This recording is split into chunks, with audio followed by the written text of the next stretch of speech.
నమస్తే, జర్నలిస్ట్ మీ KMR. MTV ప్రేక్షకులకి ప్రత్యేకంగా ధన్యవాదాలు. ఎంటీవీ స్థాపించి 2 సంవత్సరాలు దిగ్విజయంగా మీ అందరి సహకారంతో 3 సంవత్సరాలు అడుగుపెట్టాం. మరి ఎంటీవీని ఎంతగానో లక్షల్లో, వేలల్లో, కోట్లలో ఇవ్వాలి. దాదాపుగా కోట్ల మంది వ్యూవర్స్గా ఉన్నారు ఎంటీవీకి. మరి ఎంటీవీకి అనుసంధానంగా మరొక ఛానల్ జర్నలిస్ట్ కేఎంఆర్ అనే ఛానల్ని స్టార్ట్ చేసాము. మరి ఈ 2 ఛానళ్ళు కూడా కొత్త విషయాలు, ఎంటీవీలో జర్నలిస్ట్ కేఎంఆర్లో కొత్త సమాచారం, ఎక్కడ స్కాములు ఉంటే, ఎక్కడ సమస్య ఉంటే అక్కడ ఎంటీవీ ఉంటుంది, జర్నలిస్ట్ కేఎంఆర్ ఉంటారు. ఇవన్నీ కూడా మీకు ఎప్పటికప్పుడే లేటెస్ట్ అప్డేట్ మీకు ఇవ్వడానికి మరి ఎంటీవీతో పాటు జర్నలిస్ట్ కేఎంఆర్ ఉంటుంది.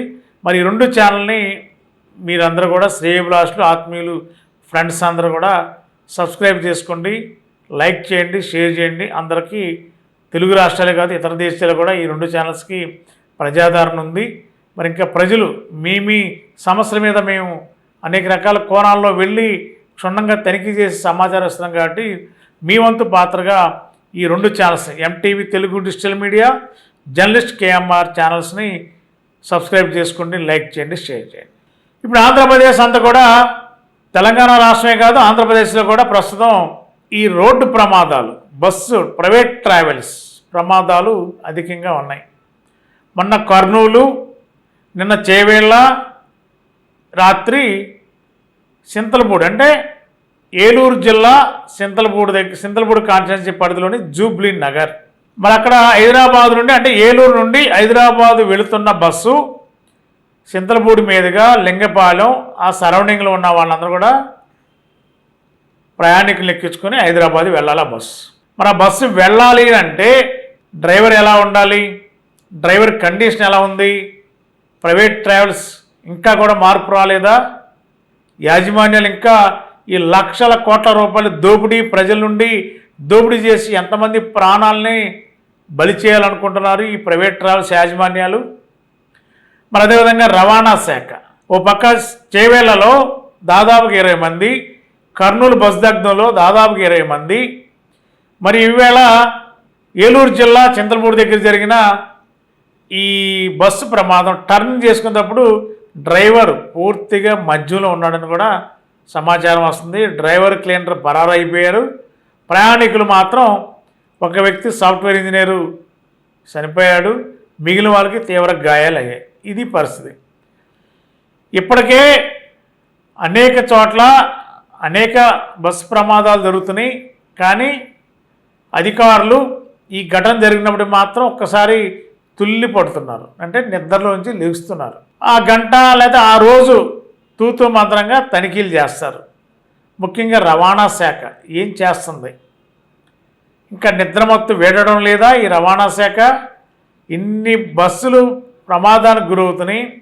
ప్రైవేట్ ట్రావెల్స్, భారతీయ ట్రావెల్స్ అని, మరి ఈ ట్రావెల్స్ వాళ్ళు ఎక్కడ వాళ్ళు, ఎన్ని బస్సులు ఉన్నాయి, ఈ బస్సులకు ఉన్న పర్మిషన్లు ఏంటి, దాని కండిషన్ ఏంటి చూడవలసింది రవాణా శాఖ కదా. మీకు సంబంధం లేదా? మీకు బాధ్యత లేదా? మీ ఉద్యోగాలు అదివే కదా. ఎందుకు తూతూ మందం ఒకసారి తనిఖీలు చేసేసి రెండోసారి మళ్ళా నిద్రమత్తులోకి వెళ్ళిపోతున్నారు? ఏంటి మీ మామూళ్ళు దందా? ఏమన్నా ఒప్పందాలు కుదిరాయా ప్రైవేట్ ట్రావెల్స్ యాజమాన్యాలతో? ప్రభుత్వం కూడా కఠినంగా వ్యవహరించాలని చెప్పి కూడా ప్రజలు కోరుతున్నారు. రవాణా శాఖ అధికారులు అప్రమత్తం కావాలి. మీరు తనిఖీలు చేయాలి, పగలే కాదు రాత్రులు కూడా.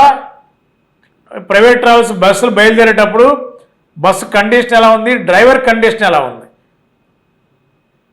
ఎవరినో తీసుకొచ్చి ఆ టైంకి డ్రైవర్ని ఎక్కించేసి బస్సుని తీసుకెళ్ళి హైదరాబాద్ తీసుకెళ్ళి పడేయండి, దారిలో ఏమైనా పర్లేదని అనుకుంటే ప్రజల ప్రాణాలతో చెలగాటం ఆడుకోవడం ఎంతవరకు కరెక్ట్? ఇది ప్రభుత్వం స్పందించాలి. రవాణా శాఖ అధికారులు ఖచ్చితంగా మీ బాధ్యతని మీరు నిర్వర్తించండి.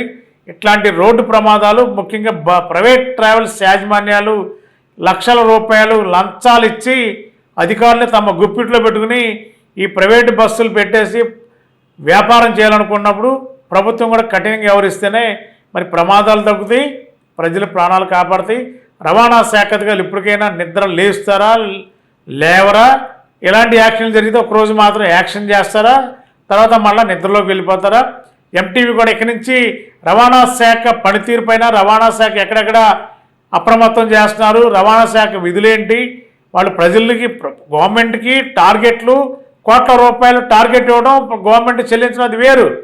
కానీ ప్రజల ప్రాణాలు కాపాడాలి కదా. ప్రైవేట్ ట్రావెల్స్ని చెక్ చేశారా? ఎక్కడెక్కడ ఎన్ని ఉన్నాయి, ఆ డ్రైవర్లు ఏంటి, ఆ బస్సుల కండిషన్లు ఏంటి, లైసెన్స్లు ఏంటి, మీరు ఇచ్చిన అనుమతులు దేనికి ఇచ్చారని కూడా ఇక్కడి నుంచి ఎంటీవీ కూడా అన్ని ప్రైవేట్ ట్రావెల్స్ ఎక్కడెక్కడ ఉన్నాయి అవన్నీ కూడా తనిఖీలు చేస్తాం. రవాణా శాఖ అధికారులు పనితీరు పైన కూడా ఎంటీవీ ఎప్పటికప్పుడు సూక్ష్మంగా పరిశీలిస్తాం. ఎంటీవీ ద్వారా వారి యొక్క వైఫల్యాలు లేదంటే మామూళ్ళు ఎక్కడైనా అందుతున్నాయో కూడా అవి కూడా చెక్ చేస్తాం. వాటిని కూడా ప్రభుత్వానికి, చట్టానికి తెలియపరిచేలా ఎంటీవీ అన్ని విధాలుగా ప్రయత్నం చేస్తుంది. రవాణా శాఖ అధికారులు స్పందిస్తారా లేదా చూద్దాం మరి. Thank you. గత 20 సంవత్సరాలుగా దంత సమస్యలతో పాటు దవడ మరియు ముఖ సంబంధ సమస్యలకు చక్కని చికిత్సలు అందిస్తున్న శ్రీ రామకృష్ణ దంత వైద్యశాల, నరసింహారావుపేట, ఏలూరు. ఎమర్జెన్సీస్ లో వాడే ఆక్సిజన్ కాన్సంట్రేటర్లతో పాటు air purify, UV light steriliser, ULV fogger వంటి పరికరాల ద్వారా పరిశుభ్రమైన వాతావరణంలో చికిత్స అందించబడుచున్నది. ఆర్వీజీ ద్వారా అతి తక్కువ రేడియేషన్ ఉపయోగించి దంత వ్యాధి నిర్ధారణ మరియు రూట్ కెనాల్ వైద్యం చేయబడుచున్నది. డెంటల్ లేజర్ ద్వారా కుట్లు లేకుండా సర్జరీలు, ఇంప్లాంట్స్ కిట్స్ ద్వారా పళ్ళు లేని వారికి ఫిక్స్డ్ దంతాలు, రూట్ కెనాల్ చికిత్సలకు ఎండో మోటార్ వంటి ఆధునిక పరికరాలు కలిగిన నమ్మకమైన డెంటల్ క్లినిక్. అత్యంత ప్రామాణికమైన ఆటోక్లావింగ్ పద్ధతిలో శుభ్రపరిచిన ఇన్స్ట్రుమెంట్స్ వాడడం మా ప్రత్యేకత. దంత సమస్యలకు చికిత్సతో పాటు విరిగిన దవడ మరియు ముఖ ఎముకలకు చికిత్స, ఎత్తు మరియు వంకర దవడలకు కాస్మెటిక్ సర్జరీ, యాక్సిలో ఫేషియల్ వంటి చికిత్సలకు చిరునామా శ్రీ రామకృష్ణ దంత వైద్యశాల, వేములపల్లి.